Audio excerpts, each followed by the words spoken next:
बताइएगा फैसल, थोड़ी सी क्लैरिटी दे दें। बार बार जो है ये खतूत लिखे जा रहे हैं, हैट्रिक हो गई है खतूत की। क्या स्ट्रैटेजी, क्या सोच है इसके पीछे? क्योंकि ऐसा लग रहा था दूसरे खत के बाद भी ऐसा लग रहा था कि आगे से कोई खास जवाब या रिस्पॉन्स तो नहीं आने वाला है, लेकिन फिर भी तीसरा खत लिख दिया गया और इस पर तो अब जो है बाकायदा ये जवाब मिल गया है कि खत मिला भी तो भी मैं नहीं पढ़ूंगा बल्कि इसको वजीर आजम को भिजवा दूंगा। तो क्या सोच क्या है आपकी? मुलाकातें होती रहती हैं, क्या सोच है इसके पीछे? देखिए, जो खत लिखा गया था इसका एड्रेसी जो है वो अवाम पाकिस्तान भी थे, अफवाज पाकिस्तान भी थे, उनकी हाईकमान भी थी।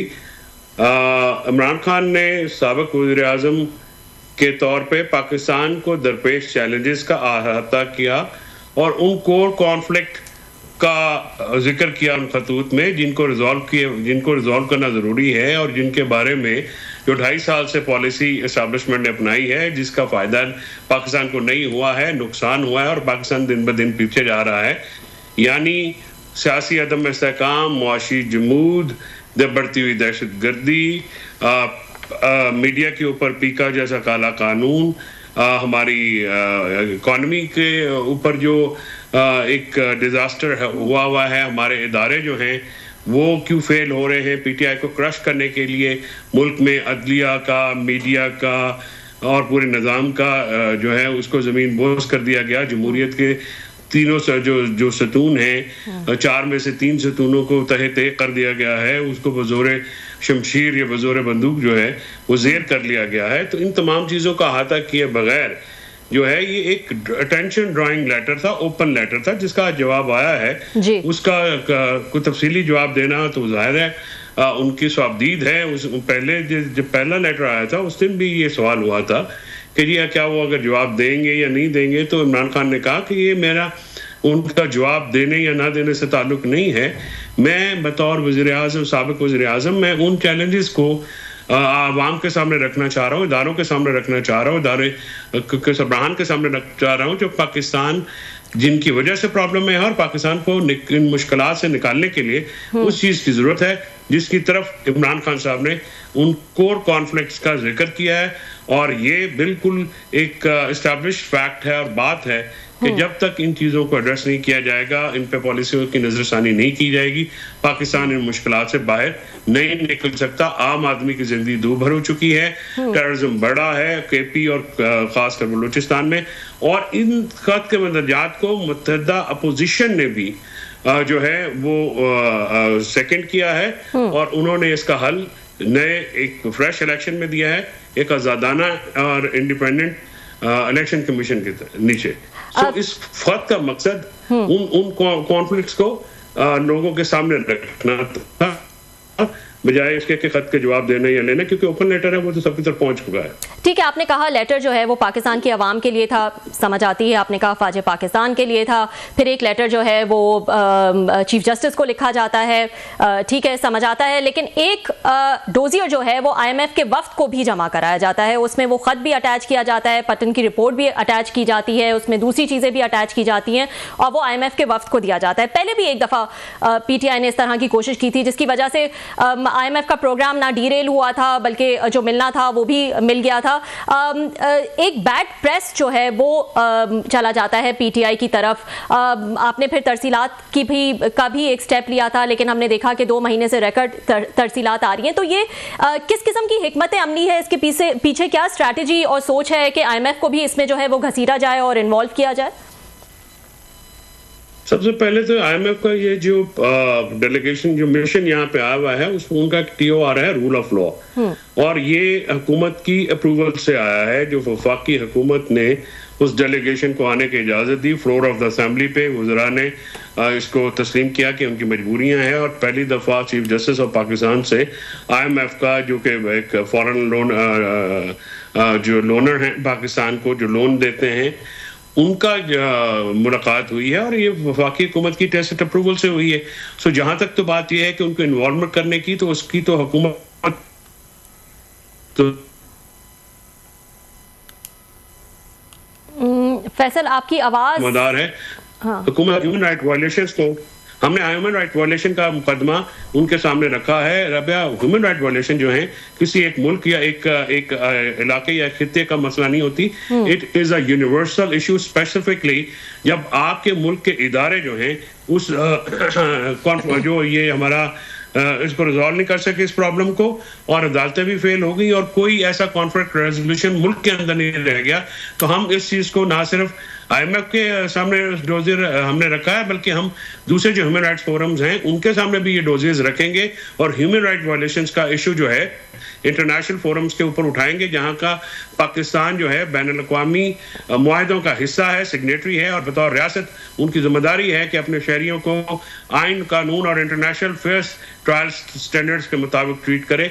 और हम ये चीज़ जो है हमने उठाई भी है और हम उठाएंगे भी, ये हमारा एब्सोल्यूट राइट है। ठीक जी, बहुत शुक्रिया फैसल, आपने मैं ज्वाइन किया। बिल्कुल आपने बड़े वैलिड पॉइंट उठाए अभी ये IMF के हवाले से। माजी में हमने देखा है कि इमरान खान साहब जब वज़ीर आज़म थे उन्होंने भी IMF के साथ डील की थी, उस वक्त भी उनके डेलीगेशन आते थे, मेरा ख्याल असद उमर साहब, हफीज़ शेख साहब, बाद में शौकत तरीन साहब, वो सब डील करते रहे, आते रहे। और खान साहब के दौर में भी हमने देखा है कि जनाब के मतलब 3 साबिक प्राइम मिनिस्टर जो थे वो जेल में थे, बल्कि एक सदर साहब भी जेल में थे, शहबाज शरीफ साहब जेल में थे, नवाज शरीफ साहब जेल में थे, फिर हमजा साहब थे, मरियम साहबा थी, आसिफ अली जरदारी थे, ख्वाजा आसिफ से साद रफ़ीक थे, मिफ्ता इस्माइल थे, ख्वाजा आसिफ, मतलब लंबी एक लिस्ट है।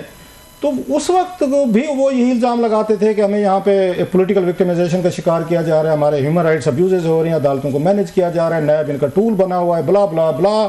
अगर वो इस तरह का डोजियर, इस तरह की मुलाकात, इसी तरह की चीज़ें अगर वो IMF के सामने रखते तो आपका क्या ख्याल है, इमरान खान साहब या आपकी पार्टी का क्या रिएक्शन होता सर?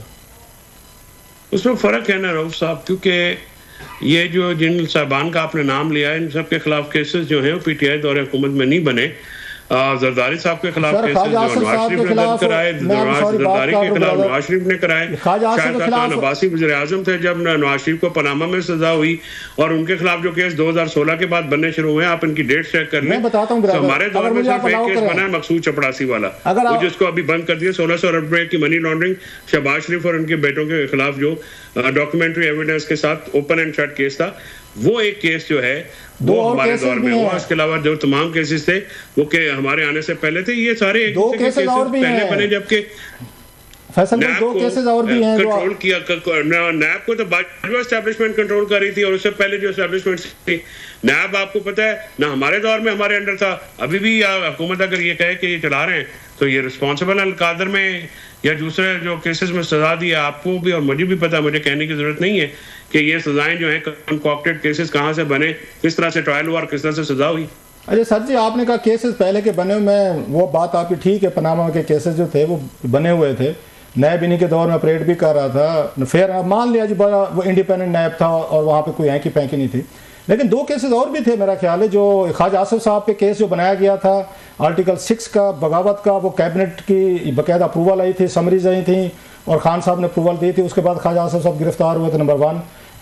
उसके बाद एहसन इकबाल साहब पे जो केसेस बने थे वो भी उन्हीं के दौर में बने थे। मेरा ख्याल साद रफ़ीक साहब पे जो बने थे वो भी वही थे। 16 बिलियन रुपीज़ वाला बिल्कुल आपने ठीक कहा, जो शहबाज शरीफ साहब और इन पे था, बड़ा स्ट्रांग केस था। ये एग्री विद जो FIA के पास जो इन मनी लॉन्ड्रिंग की चीज़ें थी। लेकिन ये तो 3-4 केसेस जो खान साहब के दौर में थे, और कुछ 70-80% अपोजिशन जो है उस वक्त की वो तो जेल में थी सर खान साहब के। और खान साहब पूछते थे कोई बचते नहीं कि मैंने 10,000 कोई बंदा बच गया तो उन्होंने भी पाई है जेल। तो सर जी वो तो नहीं, ये भी देखे ना, ये भी गलत बात है। उसकी वजह यह है कि नवाज शरीफ को सजा तो पहले हो गई थी, खाकान अब्बासी उसके बाद वज़ीर आज़म बने। इसी तरह से जो बाकी लोग थे, ये जो सारी सजाएं इनको, ये तो कॉन्विक्ट थे। मरियम बीबी भी कॉन्विक्ट थी, उनको अदालत से सजा हुई थी, नवाज शरीफ को भी सजा हुई थी, और जो जरदारी साहब 2 साल वो हॉस्पिटल में रहे। सर ये खकान अब्बासी साहब तो वजीर आजम की कुर्सी से सीधे जेल में गए हैं, तो उन पे केस जो था वो तो रिओपन किया गया या उनकी जमानतें कैंसिल कराई गई खान साहब के दौर में। वो तो वजीर सर वो नैब ने जब वो निगरान दौर था उस वक्त उससे पहले के केसेस है ना, मैं वही तो आपसे अर्ज कर रहा हूँ कि हमारे दौर में जो केस बना वो एक, हाँ वो केस मैं बिल्कुल समझता हूँ गलती थी राना सनाउल्लाह साहब के खिलाफ, और उस वक्त भी मैंने और हमने ये बिल्कुल कहा था के अंदर से भी आवाजें उठी, और राना सनाउल्लाह साहब के साथ जो केस बनाया गया वो ज्यादती थी, सरहद जाती थी। लेकिन ANF के जो उस वक्त जनरल साहब थे उनको कैबिनेट में क्रॉस क्वेश्चन किया गया, वो अब कहाँ है ऑफिसर? राना सनाउल्लाह साहब की हुकूमत करें जो कुछ करना। मजे की बात है, राना सनाउल्लाह साहब आपने अच्छा किया, that's your fairness, that's what I like about you, कि आपने खुद नाम ले लिया, शायद मेरे जहन में नहीं था। लेकिन राना सनाउल्लाह साहब ने हमारे शो में कहा था कि जिस मेजर जनरल साहब थे या जो भी थे जिन्होंने उन पर केस बनाया था, उनके बेटे जो हैं वो आर्मी में थे, उनको वहाँ से कैप्टन थे वट, उनको सीधा इमरान खान साहब ने इंडक्ट किया था सिविल सर्विस में, उनको एज ए रिवार्ड के तौर पर। ये रिकॉर्ड पे कह चुके हैं, कहते हैं कि उनके बेटे को ये खान साहब ने वहाँ से DMG ग्रुप में लाए थे और उनको अकोमोडेट किया गया था। अगर ये खान साहब का नहीं था रोल इसमें, जो कि नहीं होगा मान लेते हैं, तो फिर उनके बेटे को जिस जर्नल ने बनाया था, उनको बेटे को कैसे CSS में इंडक्ट किया गया आर्मी से लाकर? सर क्या वो वाइस जनरल है जिनके बेटे CSS में इंडक्ट हुए हैं? क्या आपके पास नाम है तो भाईजान बताए ना, हमें तो उन्हीं एक का पता है, कोई दो चार आप ही बताए ना ब्रदर। आप जाके पास जो इस वक्त ब्यूरोक्रेट्स हैं सबके साथ देख ले, किसी के साथ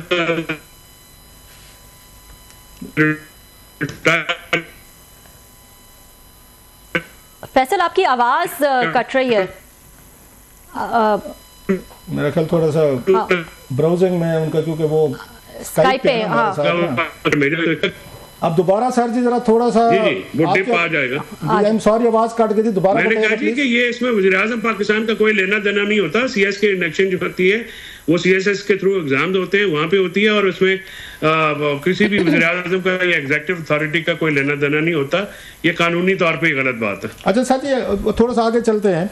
ये अभी आपने बात की, लेटर की बात की, क्योंकि आप खुद वकील हैं, बड़े माशाल्लाह यू आर बिग गन, और जब आप किसी को नोटिस भेजते हैं सर, आप भी भेजते होंगे, आपके क्लाइंट्स को भी आते होंगे, अदालतों से जाना जो भी हो, समन जाए वटेवर, बकायदा रिसीव कराए जाते हैं, कोई उसको रजिस्टर्ड पोस्ट किया जाता है, कोई एड्रेस लिखा जाता है किसी बंदे के नाम पे, सम्मान हो, लेटर हो, जो भी हो। आपने क्योंकि ये लेटर आपने आगे डिस्क्लोज किया, इमरान खान साहब ने आपके साथ डिस्कस किया, आपने बताया, तो कोई ये पोस्ट किया गया GHQ के एड्रेस पे, जनाब से मुनीर आर्मी चीफ, और नीचे GHQ पिंडी लिख के कोई वहाँ रिसीव कराया गया, कोई TCS किया गया हो, कोई रजिस्ट्री की गई हो, कोई डाखाना यूज़ किया गया हो, या जस्ट मतलब अगर TV कैमरों के आगे कह दिया गया इट वॉज एनफ? कोई लेटर आपने भेजा, पोस्ट भी किया जनरल साहब को? सर नहीं, मैं क्लासा साहब जो इस वक्त ओपन लेटर है जो कि एक्स पोस्ट पे आया है, और इसके जो लेटर के कंटेंट्स हैं कल मैंने उसमें कुछ रिवील किए। इमरान खान साहब की दाद के मुताबिक तो मैं मीडिया के ऊपर ये रिवील करता हूँ जब उनकी फैमिली के मोस्टली नहीं होते, तो वो किया है। बाकी ये जो आजकल डिजिटलाइजेशन का दौर है, ओपन लेटर है, सीक्रेट लेटर तो है नहीं। ओपन लेटर तो मैंने जिसका मैंने कहा, अगर सीक्रेट लेटर लिखना होता और एड्रेसेस करना होता फिर तो एक और बात ही। ये तो open letter for public consumption के लिए, आपके मेरे लिए, हम सब पाकिस्तानियों का मसला है ना, पाकिस्तान का मसला है। कोई इमरान खान के अपने जाती केसेस या पार्टी का मसला तो है नहीं, इसलिए जो है वो क्लोज लेटर नहीं है, ओपन लेटर है। आवाम की बिल्कुल खुला खाता है तमाम दुनिया के लिए। फैसल भाई आप एक वकील हैं, मेरा ख्याल है, मैंने अगेन पिछले दिन हम सब में से कोई अदालतों में आता जाता रहता है किसी न किसी केस हवाले से, क्या अदालतें इस बात को मानती हैं? कल को कह दिया जाए जी मैंने ट्वीट करके समन करके बता दिया था, रऊफ के खिलाफ समन थे, हमने ट्वीट कर दिया था, तो रऊफ को पता चल गया होगा क्योंकि ओपन था, तो ये चीज तो नहीं मानती अदालत। तो आपसे एड्रेस मांगती है, आपसे रसीद मांगते हैं, आपने रसीद करवाया। इसमें बुनियादी फर्क समझा देता हूँ। वो जो समन या नोटिस जो आप मिसाल दे रहे हैं, वो अदालत में एक दो पार्टियों के दरमियान, यानी फैसल वर्सेस रऊफ क्लासरा होगा या स्टेट वर्सेस रऊफ क्लासरा होगा, तो वो नोटिस आपको जाएंगे। लेकिन अगर बनाम सरकार बनाम अवामुन नास होगा तो उसका अखबार में नोटिस जाता है। एक अखबार में दिया कोई, तो अखबार या ट्विटर में कोई आजकल फर्क नहीं, आजकल तो सब कुछ इंटरनेट पे होता है ना। अच्छा सर जी ये बताएं, बाय द वे आपको अगर व्हाट्सएप पे नोटिस आ जाए तो वो आपने रिसीव कर लिया हो तो वो सर्विस हो जाती है। चीफ को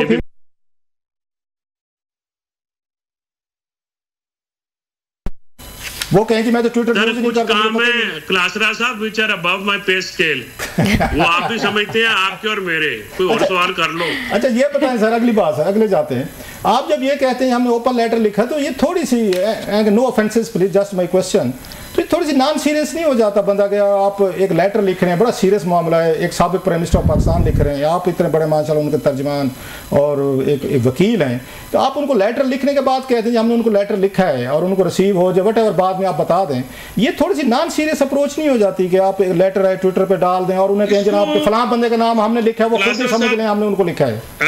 अगर मेरी और आपकी तरह कोई शख्स आजाद हो और बनीगाला बैठ के अगर वो ये बात करें तो फिर तो आपकी बात दुरुस्त है, लेकिन अगर एक शख्स जो है 20 महीने से तकरीबन जेल में कैद है और उसको आप जो है सॉलिटरी में भी रख लेते हैं, आप उसको डोज देते हैं, आप उसके सेल बंद कर देते हैं, आप उसके सेल की बिजली बंद कर देते हैं, आप उसको जो है 24 घंटे के लिए सेल में मुक़य्यद कर देते हैं और इस किस्म की बातें करते हैं, तो फिर आपका जो ये सवाल है शायद इतना मुनासिब नहीं होगा, क्योंकि आप उन हालात को यकसर नज़रअंदाज कर रहे हैं जिसमें इमरान खान साहब हैं। वहाँ पे मुझे बतौर वकील मैं अपने नोट्स जो अदालत में लिखता हूँ वो बाहर नहीं लेके जा सकता, बाहर से नोट्स लेके अंदर नहीं लिख सकता, मेरी तलाशी होती है, मेरी फाइलें जो है परूज की जाती हैं, एक एक सफ़ा पढ़ा जाता है और मेरे जो बाज़ मेरी अर्जियां होती हैं वो स्कैन होके कहीं भेजी भी जाती हैं बाय द वे।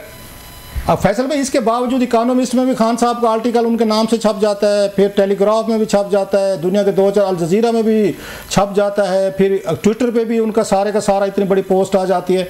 तो अगर आपकी भी तलाशी होती है, जो आप उनके मिलते हैं, वकील हैं, अटारनी, तो ये सारी चीज़ें जेल से कैसे निकल रही हैं सर? कैसे फिर कागज़ कलम दवात और सारी चीज़ें, क्यों मेमोरी की बुनियाद पर तो इतनी सारी चीज़ें नहीं हो सकती कि आप कोई 1200-1400 वर्ड्स के आर्टिकल लिख दें, इतना बड़े बड़े पीस लिख दें, at least you need some points. तो ये कैसे वहाँ से जेल से लीक हो के दुनिया भर के प्रेस में छपते हैं सर खान साहब के आर्टिकल?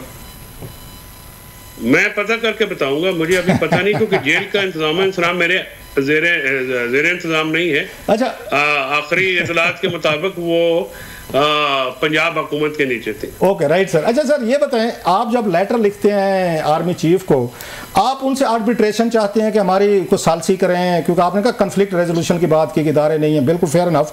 आप उनको एज ए पार्टी समझ के लेटर लिखते हैं कि you are party to the proceeding, Khan साहब के अलावा जो कुछ भी हो रहा है आप लोगों की वजह से हो रहा है, लिहाजा आपके हम एड्रेस करेंगे। नंबर 1, जो खान साहब भी कहते रहते हैं कि इस मुल्क में एक ही बंदा है वही फैसले करता है। आप उनको न्यूट्रल समझते हैं कि क्योंकि आप न्यूट्रल हैं, पाकिस्तान का माजी का आपसे बेहतर कौन जानता है कि हमेशा अपोजिशन हुकूमत लड़ती थी तो फिर कोई आर्मी चीफ आके आर्बिट्रेशन कराते थे, जैसे आपको याद होगा नवाज शरीफ साहब की और जना शाह खां की, अगर सॉरी शाह खां साहब की जना काकड़ साहब ने कराई थी, बाद में भी हमने देखा 2-4 दफ़ा इस तरह चीज़ें हुई हैं। आप उनसे आर्बिट्रेशन चाहते हैं, उनको न्यूट्रल समझते हैं या उनको पार्टी समझते हैं कि मसले का, क्योंकि अगेन आपकी वजह से पैदा हो रहे, हम आपको लेटर लिख रहे हैं, आप हल करें। आप उनको किस इसमें देखते हैं जो 3 मैंने आपको बताए सर, कि आर्बिट्रेशन है, न्यूट्रल है या वो पार्टी है इस पूरे प्रॉब्लम में? मैं इनको चौथा कैटेगरी में समझता हूँ। हम उनको चाहते हैं कि वो न्यूट्रल हो जाएं और मुल्क में जो मामलात हैं अवाम के मैंडेट के मुताबिक चलें और जो अवाम की असल हुकूमत है वो वापस आए या एक नया रास्ता निकाला जाए और एक आज़ाद फ्रेश इलेक्शन कराए जाएँ ताकि मुल्क में सियासी इस्तेहकाम आए और उसके जो नतीजे में मुआशी जमूर टूटे। पाकिस्तान में टेररिज्म खासकर केपी और बलूचिस्तान में जो बहुत बढ़ गया है उस पर एक मुंतखब हुकूमत दे। और हम जो आज आपने इमरान खान साहब के लेटर में जो structure reforms, deep structure reforms का जिक्र पड़ा है जो कि काफी पेनफुल प्रोसेस है और वो वही हुकूमत कर सकती है जिसको अवामी तायद हासिल हो। और अवामी आर्मी चीफ साहब ने तो बड़ा उन्होंने जवाब दे दिया है, उन्होंने कहा आपके नॉन ऑफ माई बिजनेस के खान साहब मुझे लेटर लिखें या मैं पढ़ूं, लिखना है तो आएगा तो मैं उसको आप कैसे देखते हैं, खान साहब कैसे रिएक्ट करेंगे इस बात को? क्योंकि एक तरफ आप कहते हैं कि वो मतलब अर्दली वाली बात, तो कठपुतली वाली बात, वो आर्मी चीफ ने भी आज ज़रा सख्त मेरा जवाब दिया है। How do you see that sir? उन्होंने कहा it's none of my business कि मुझे लेटर लिखें या वो लेटर पढ़ूँ मैं। चले, उन्होंने एक जवाब दिया है, तो आपका ख्याल है? पहले जवाब तो नहीं आ रहा था, आप पहले सिक्योरिटी राय से आया था, जवाब आ गया। मुबारक हो वैसे आपको, आपकी कामयाबी है। जवाब देना या दें, आप ज़ाहिर किसी को, आई एग्री विद यू, ये कामयाबी आपकी मर्जी है। आई एग्री विद यू, आपकी कामयाबी, एटलीस्ट आपने आर्मी चीफ साहब की खामोशी थी ना वो तोड़वाई है।